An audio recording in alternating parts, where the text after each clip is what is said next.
In this episode, you will practice English for 1 full hour. Hi friends, welcome back to English Listening Podcast 365. I'm Emma Lane. Today, we will go through one whole day, from morning to night. You will hear short and clear sentences in simple English. You will hear about waking up, going out, meeting friends, being with family, and going to bed. You can listen anytime at home, on the bus, or when you walk outside. Just listen to my voice and repeat after me. Are you ready? Let's start. The day begins the way soft music starts, with a single note of light sliding across the room and asking me to listen. The sun is rising, the sky is a calm orange, and gentle brightness drifts through the curtains until it rests on my face. For one quiet moment, I float between sleep and waking, heavy-eyed and comfortable, while the alarm rings with its clear, insistent sound. I turn it off, and the room holds stillness again. I don't want to get up yet, but I stretch my arms, then my legs, letting warmth settle into sleepy muscles. A long yawn rolls out, and with it, a small promise to myself. Today will be simple, steady, and good. I slip from the sheets and walk to the window, each step a small invitation to the morning. When I open it, cool air enters and presses a fresh kiss on my cheeks.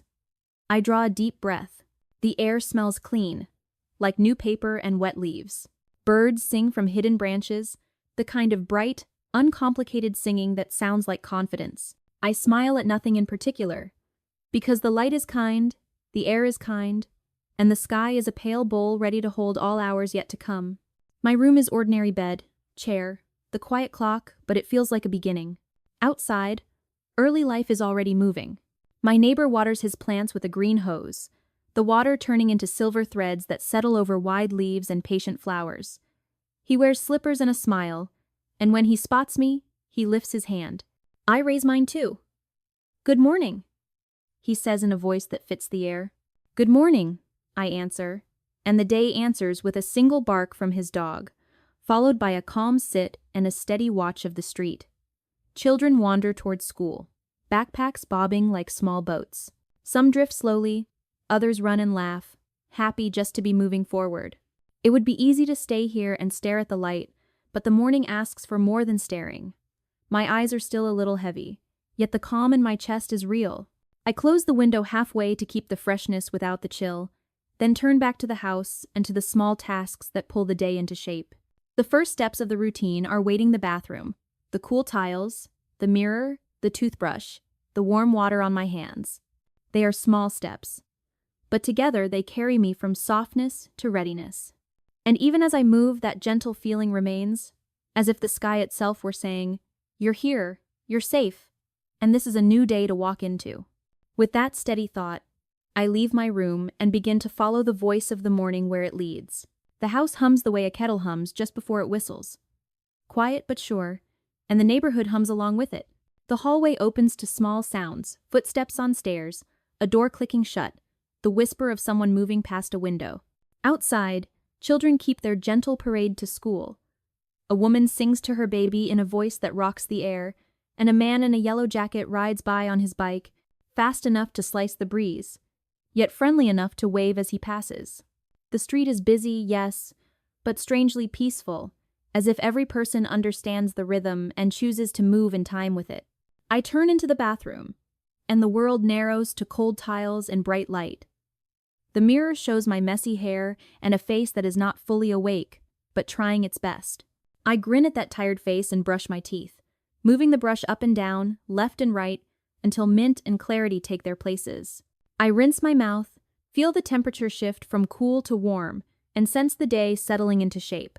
I wash my hands, dry them, and think how pleasant it is that small tasks can make a person feel new. From the bathroom, the hallway opens toward the kitchen like a doorway into comfort. Coffee breathes through the air, strong, friendly, present because my sister is already there, pouring it into 2 cups, with the easy practice of a barista who loves her first customers. 1 cup is for her, 1 is for Dad. The smell wraps around the room and around me, and even if I don't drink, it's nice to be in the same room with something that knows how to wake people up. The house adds more layers of morning. The shower hisses as my brother sings his favorite chorus a little too loudly, but his joy makes me laugh under my breath. The pan whispers as Mom turns eggs that glow with heat. The toaster pops its small announcements. The fruit knife taps a rhythm on the cutting board. Dad sits at the table, reading the newspaper with the patience of a person who likes turning real pages. He sips his coffee slowly, eyes scanning words that measure out the day's promises. "Nice weather today," he says, turning a page that sounds like a sail catching wind. "Good morning." We answer from different parts of the room, a chorus that folds us together. In this quick passage between sleep and day, there is a bridge of kindness, people making space for one another, food warming on the stove, a shared table in the near distance. The neighborhood is moving, the house is moving, and I am moving with them. By the time I step toward the kitchen table, the routine has already done what it always does.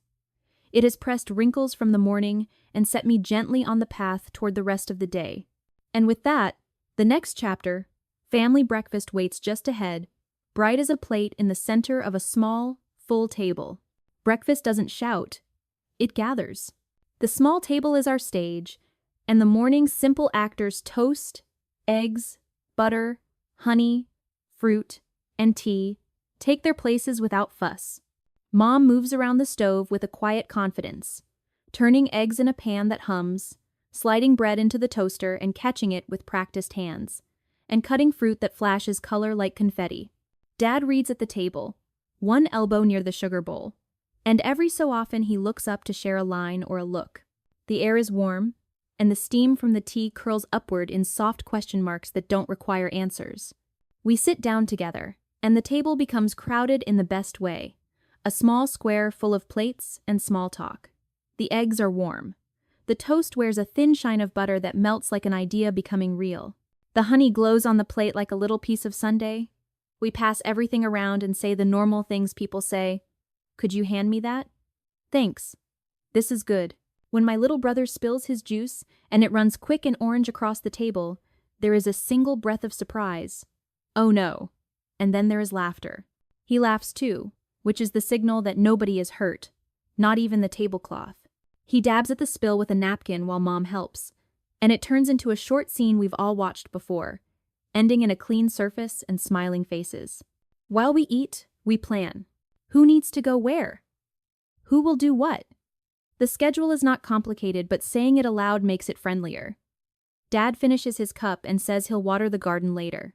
Mom reminds us of a neighbor's event. My sister glances at her phone and mentions a time, and I nod, already fitting it into my day like a new puzzle piece. We talk about little things, because little things make the day manageable. When the plates are light and the tea is low, I carry my dish to the sink and wash it with warm water and simple soap. The warmth is pleasant on my fingers. The clean plate, a small kind of pride. I dry my hands and move toward the clock in my room. Time has been walking too, and it's nearly 8. I need to leave soon. I pack my bag with the essentials: notebook, pen, snack, water bottle. I zip the bag, tie my shoes, pull on my jacket, check my phone, check my keys. The list is short but complete, and it clicks into place like a lock turning. I return to the front door for the small ceremony of leaving. Bye, Mom. Bye, Dad. See you later. My sister calls, "Don't forget your lunch." And I smile, holding it up in proof. Breakfast has ended, but the feeling of togetherness travels with me, tucked into the quiet space between my breath and my thoughts, ready to carry me out into the bright street and onto the path toward the bus stop. Stepping outside is like stepping into a well-lit hallway where every picture is already familiar. The street is bright, and the air is fresh enough to make the chest rise a little higher. Leaves shift and murmur in the wind, and I take one more deep breath, not because I need it, but because I can. The door clicks shut behind me, and the world widens, giving me room to walk the morning into motion. On the sidewalk, the neighborhood continues its quiet performance. My neighbor has traded the hose for a leash and is walking his happy, tail-wagging dog. A little girl waves, and I return the wave like a promise that friendliness will bounce back and forth all day. 2 students in matching uniforms walk ahead, talking and laughing, their words rising and falling like birds. One carries a backpack so large it seems to hold not only books but plans, ideas, and maybe a hidden soccer ball. A man in a blue shirt rides by on a bicycle, Bell ringing once, helmet shining, smile quick and polite as he passes our small group. A delivery truck growls its way down the street and exhales a heavy sigh when it stops at a house. The driver shoulders a box and disappears up the path, a practical hero with tape and a clipboard. Life is moving in every direction, but nothing feels rushed. The familiar path to the bus stop feels like a ribbon I've walked 100 times, and today I follow it with the same easy steps. At the stop, the little community of waiting forms around the bench and the signpost. A woman stands slightly apart, speaking another language into her phone, each syllable rolling like smooth stones. An old man reads a newspaper, turning pages slowly, as if he were strolling through a garden. A teenager listens to music, his head nodding softly to an invisible drum. I check the time again. A few minutes still. The trees nearby are green and practiced at being green. Birds hop from branch to branch, inspecting the morning. Under the bench, a cat sleeps with the perfect confidence of someone who trusts the world to hold still until it wakes. Then a sound arrives before the bus does. A steady, familiar approach, like a song that starts outside your window. The bus pulls up and kneels with a practiced hiss. Doors open. The driver wears the same calm expression I've seen on so many mornings, and when I step up and say hello, he nods and returns the greeting. I tap my card and walk toward the back, find a window seat, and sit down with my bag on my lap as if it were a small cooperative pet. The bus moves forward, collecting the day like a pocket collects coins. The ride begins slow through the streets. We all know shops setting out bread, sidewalks being swept, narrow bridges over calm water, and I settle into the soft seat, warm air, and easy rhythm of the engine. Outside the window, the town turns its pages one by one, and inside the bus, we all read along. My stop will come soon, and work will begin. But for now, I travel with the ordinary beauty of a morning that knows exactly what it is doing, and I am content to be carried by it toward the next chapter. Every ride is a moving window, and this one opens wide. The bus hums like a patient animal as we ease past the bakery where warm bread changes hands, past a man sweeping the sidewalk with quiet pride, past a child who catches my glance from an upstairs window and waves as if we've known each other for years. The road lifts us over a small bridge, and beneath it water cradles the light, unbroken except for the slow, certain strokes of two ducks. Inside, the seat is soft and the air is warm, and I let the rhythm of turns and stops settle my breath into an easy metronome that keeps time with the morning. Storefronts slide by. A shopkeeper rolls up a metal door. A florist arrays buckets, red to yellow to white, like a flag for kindness. A corner stand stacks apples, bananas, and oranges in tidy pyramids that almost seem to balance the day. People step on and off, offering brief exchanges with the driver. Hello. Thanks. Take care, the kind of phrases that stitch a town together at the seams. I watch without trying to own the scenes, only to acknowledge them. And the ride becomes its own kind of lesson. Everything is ordinary, and that is exactly what makes it extraordinary. When my stop appears on the small screen, I press the button and feel the bus gather itself to slow. A chime sounds gentle permission. We pull up and kneel, doors opening on a familiar block. I rise, hold my bag, and thank the driver. He nods, smiles, and says, "Have a nice day," a line that lands with real weight because he has already helped to give me one. I step down, and suddenly the scale shifts. The world is tall again, the building in front of me gray and steady, its many windows catching the pale sun like stacked mirrors. The short walk to the steps feels ceremonial. A coworker reaches the door as I do. It's Sarah, already smiling. "Morning," she says, and I return the greeting, grateful for this simple human bridge between the bus and the desk. Inside, the hallway is quiet.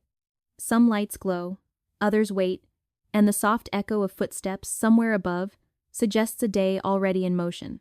The air is warmer than outside, touched with carpet and paper, and the faintest after-scent of cleaner from the floor, mopped earlier than I woke. Our office opens like a calm breath. The windows invite sunlight to lie gently across desks. Screens sleep with blank faces. At my station, the chair holds my jacket as if it were a second set of shoulders, and the desk, clear and symmetrical, looks capable of good work. I place my bag beneath, Sit slowly and take one deep, orienting breath, the kind that tells my body where I am. The computer wakes with a soft sound. The screen warms from dark to light. Keys recognize my password and admit me to the small city of messages waiting behind the gate. 5 new emails. One from my manager, please send the report clear, direct, kind. Another from a client asking for more information. The rest small notes that need careful, unhurried replies. I read each one as if it were a person standing in front of me. Then I write back with the same care. Slowly, clearly, checking spelling the way a gardener checks leaves. I click send, and the tiny whoosh feels like releasing small birds into the air. John walks by with a coffee and a grin. Big day today, he says. Yeah, I answer. Many things to do. And he laughs as if that has always been the plan. I open the report, read the first paragraph, and begin to polish. 2 small corrections, a little added detail, a stronger title, a final read aloud in my head to make sure the rhythm works. Save. Send to my manager. Within minutes, a reply returns. Great work. Thank you. I smile without trying to, because the praise is simple and precise, and it tells me I have started in the right direction. With the day properly underway, I look up at the windows, where the sun has shifted a degree, and I feel the workday gather its pace, inviting me into its steady stream. Some mornings ask for speed, but this one asks for steadiness. I open my notebook to the to-do list that unrolls like a small road. Start with the report done. Next, refine the client brief, then prepare materials for the noon meeting. I begin with the brief, reading closely, moving commas like furniture to make the room clearer, replacing a vague phrase with a concrete one, adding a line that anticipates the question I know will come. The work is not loud. It is careful, and careful is exactly what the morning needs. Emails arrive and are answered. A spreadsheet clicks open and settles under my cursor. I align columns, check totals, add a note in the margin for future me.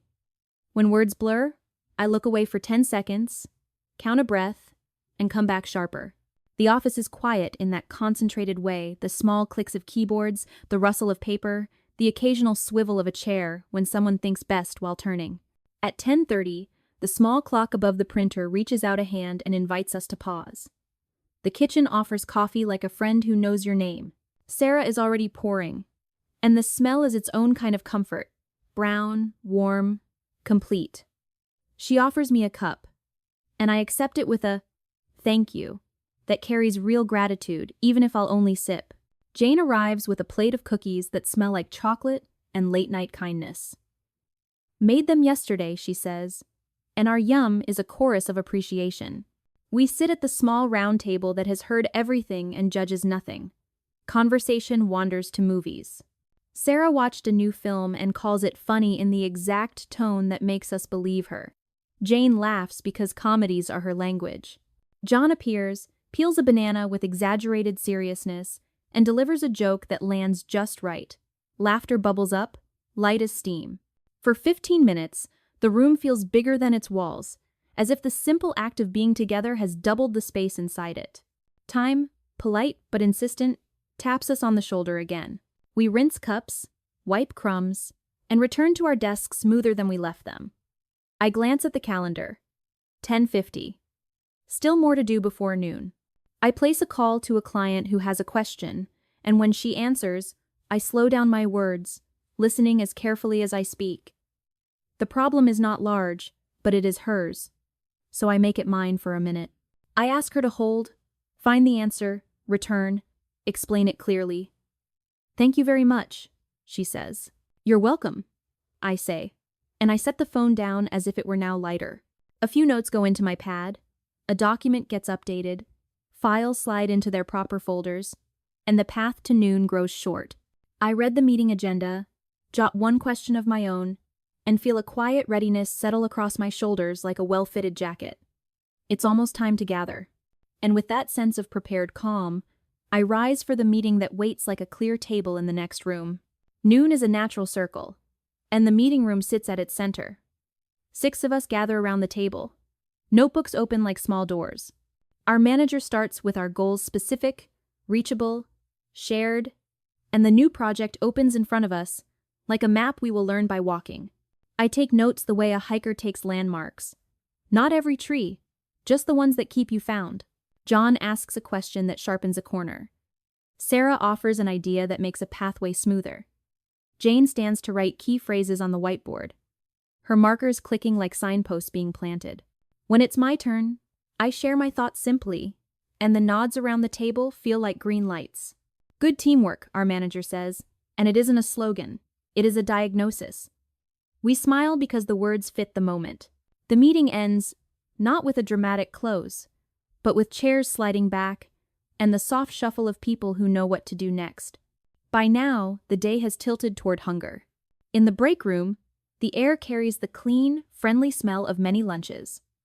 Soup being warmed, an orange being peeled into bright crescents, a sandwich unwrapped and placed with care.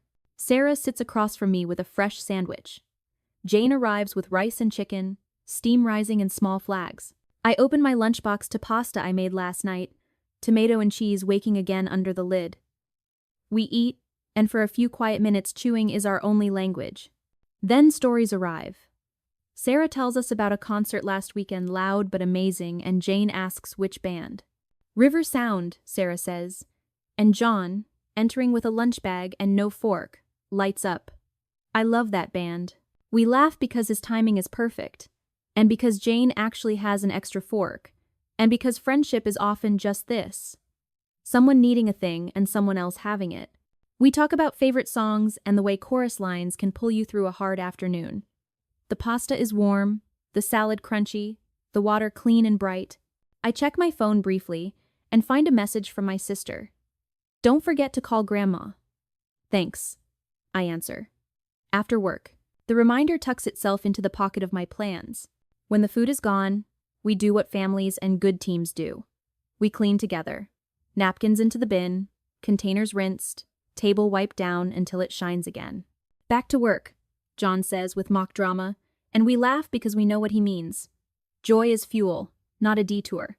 I stand, feel the simple lift of being fed and heard, and walk back toward my desk as the afternoon opens a runway more than a hill. Before I return to my chair, I give myself a small gift. 5 minutes of sky.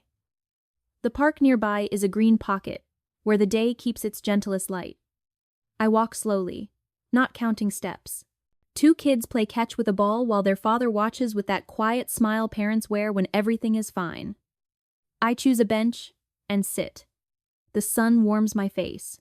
A breeze lifts a strand of hair and sets it back down without asking for anything in return. Birds pass above the trees like moving notes on a staff.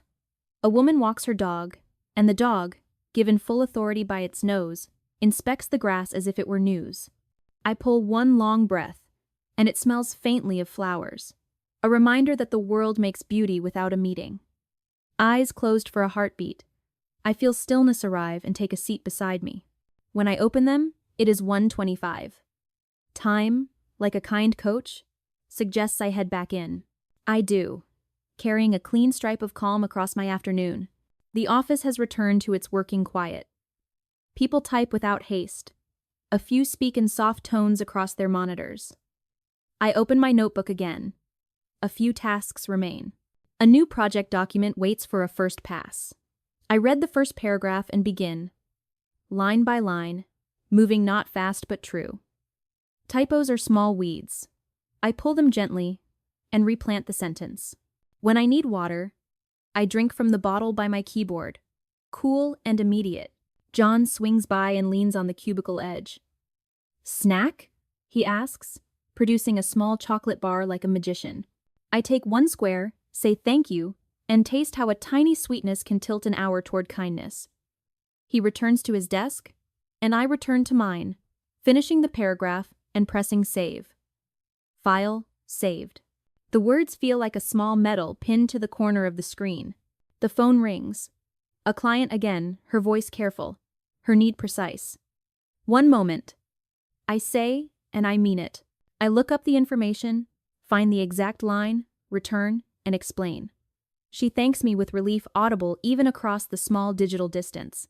You're welcome, I answer, and we end the call with a shared sense that the day has been nudged in the right direction. A few more emails. My manager asks for an update. The report is ready. I write. Great job, she replies. A second ribbon tied over the first. I clear my desk pens capped and aligned, stray papers recycled, surface wiped with a tissue until it gleams like a promise kept. Tomorrow's calendar gets a quick check. One morning meeting. I note it where I'll see it first. Before the final stretch, I stand, fill my bottle, roll my shoulders, let my back uncoil. Sarah steps into the kitchen, says, tired, and I answer, a little. And we both smile because we share the same clock. Almost done, she says, and the words, ordinary as they are, feel like a hand on the shoulder. The wall clock reads 4:45. The workday is rounding its last corner. I complete one last task. Organize the folders so that tomorrow will begin already half-ordered. And close every open file like closing gentle doors in a quiet house. No new messages. The screen softens to black. I stretch, not dramatically, just enough to persuade my muscles to forgive the chair. John waves. Sarah calls, see you tomorrow. Take care, I answer. I pull on my jacket, lift my bag, click off the desk lamp, and head for the door. Ready to trade the day's inside light for the evening's soft sky as the commute home begins. The door of the office closes with the gentle certainty of a chapter ending, and the evening opens like a fresh page painted in softer colors. I walk slowly toward the bus stop, letting the day step down from its brisk tempo into a calm, four-beat rhythm. The sun has dropped in the sky, the light has turned warm and low, and the air, cooler now, carries a quiet promise that the world is getting ready to rest. Clouds drift like slow ships. People pass with the faces of travelers nearing home, some talking on their phones, some counting the sidewalk with tired eyes, some simply moving as if pulled by a thread that ties them to a kitchen, a chair, a waiting lamp. At the corner, a dog barks once. Not in protest, but as a reminder that the neighborhood knows its own voice.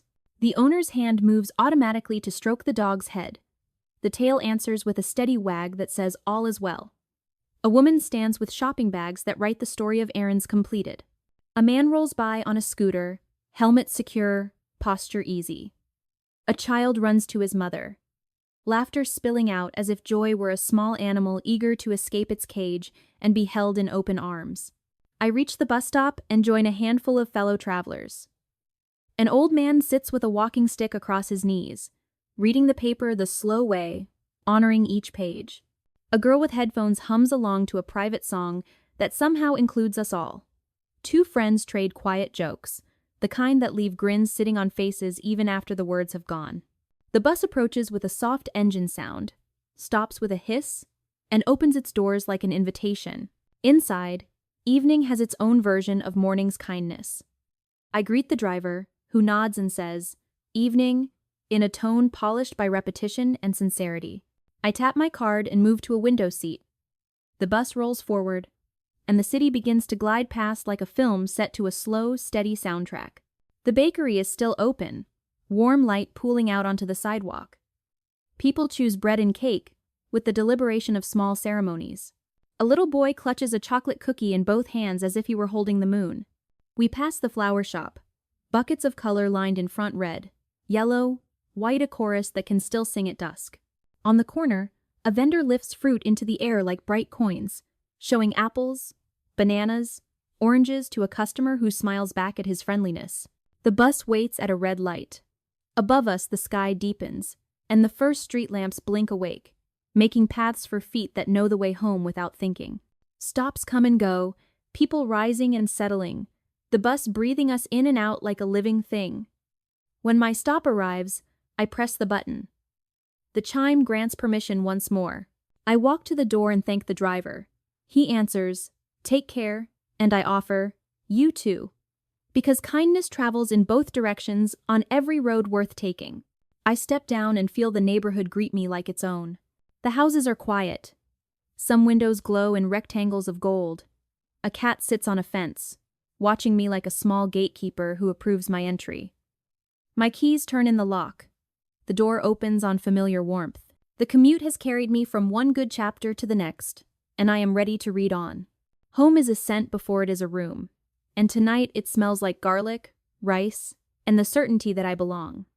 I slip off my shoes and feel the day loosen its grip. My sister is in the kitchen, cutting vegetables with a rhythm that could steady a heartbeat. Steam rises from a pot, and she hums a tune that warms the air. "Dinner soon," Mom says, folding clothes with a grace that makes chores look like care. "Welcome back." "Thanks," I answered. "I'm tired." And she returns the kind of smile that says being tired is allowed here. My little brother arrives at my side, bright-eyed and urgent. "Look at my drawing," he says, holding up a picture where color flies like a flock. "Beautiful," I tell him, and the pride that lifts his chin adds 5 watts to the room. I set my bag down in my room, wash my hands, and follow the scent trail back to the kitchen. The table is becoming itself under Mom's hands, 5 plates, spoons and forks placed the way she likes, napkins folded, and a small candle lit so the light will behave. Dad comes in from the garden with trace soil on his fingers and news on his tongue.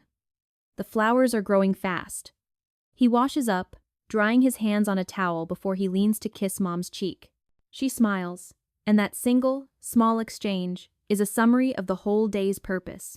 My older brother returns from the gym, tired, but shining in the way people shine when effort has met its goal. He takes a glass of water and drinks it slowly, honoring the sip. "Can my bear sit too?" my little brother asks, placing his toy near the table with hope. "Okay, just for tonight," Mom says, and laughter makes space at the edge of a plate. The food arrives.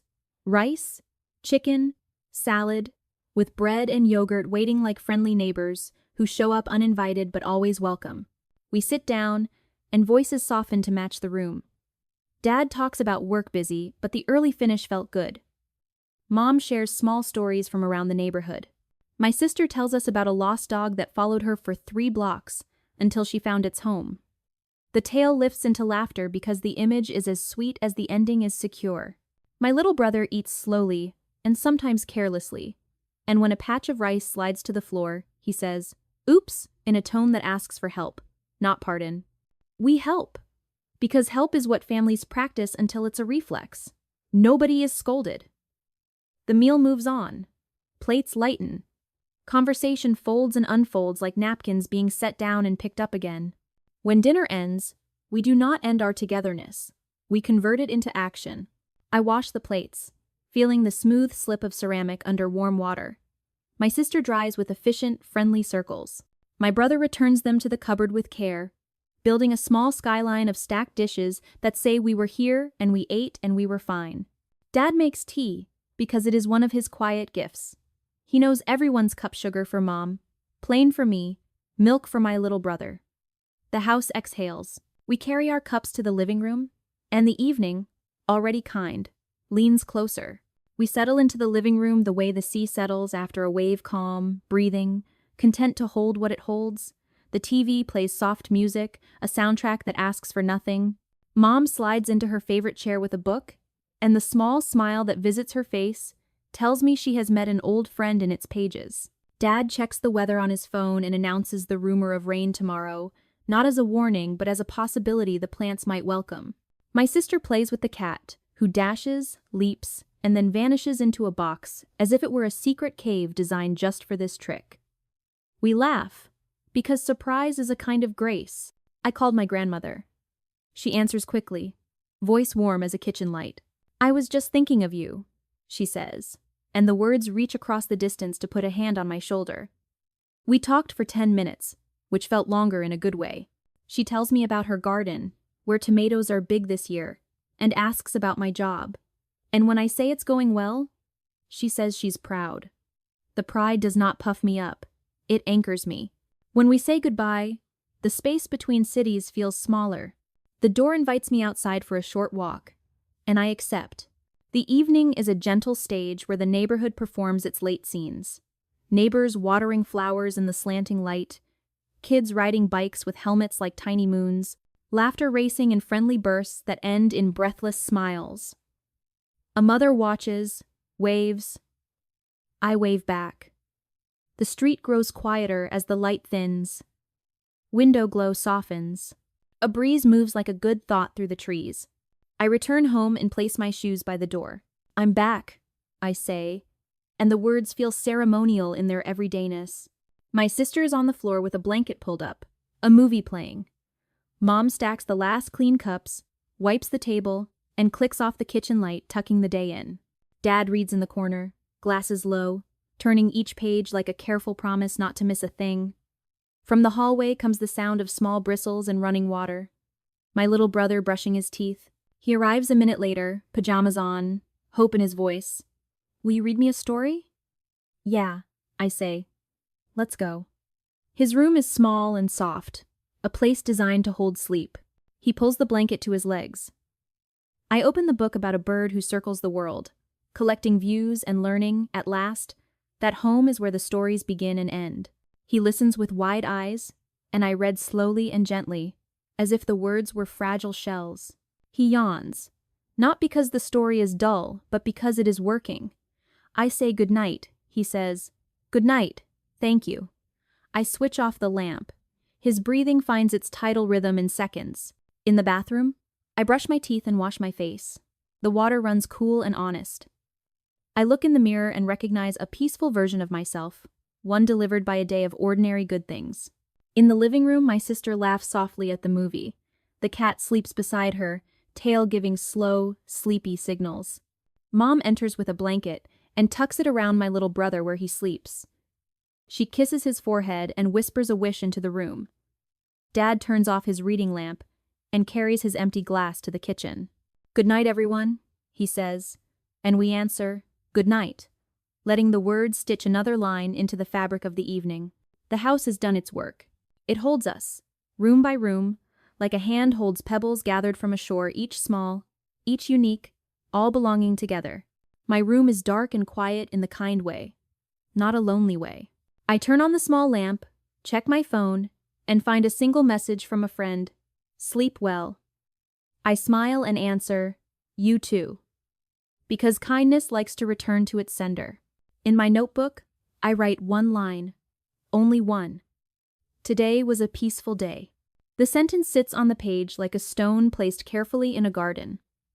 I stretch, close the window to a narrow gap, and feel the cool night press its gentle palm against the screen. I lie down and the pillow greets me as an old friend.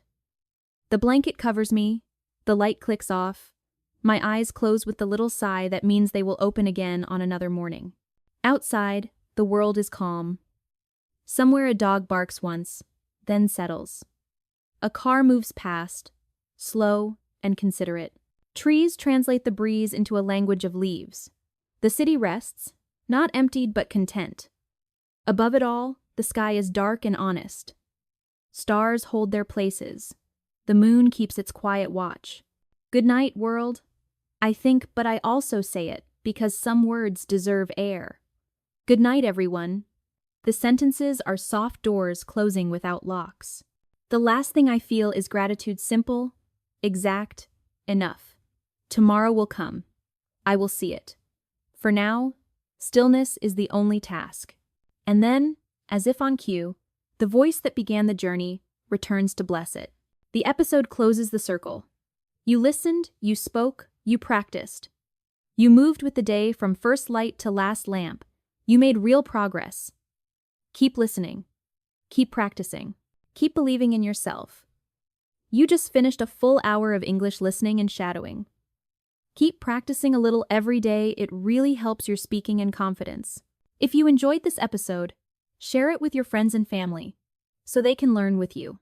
Don't forget to follow and subscribe to English Listening Podcast 365 for more daily episodes to improve your English naturally. See you in the next one.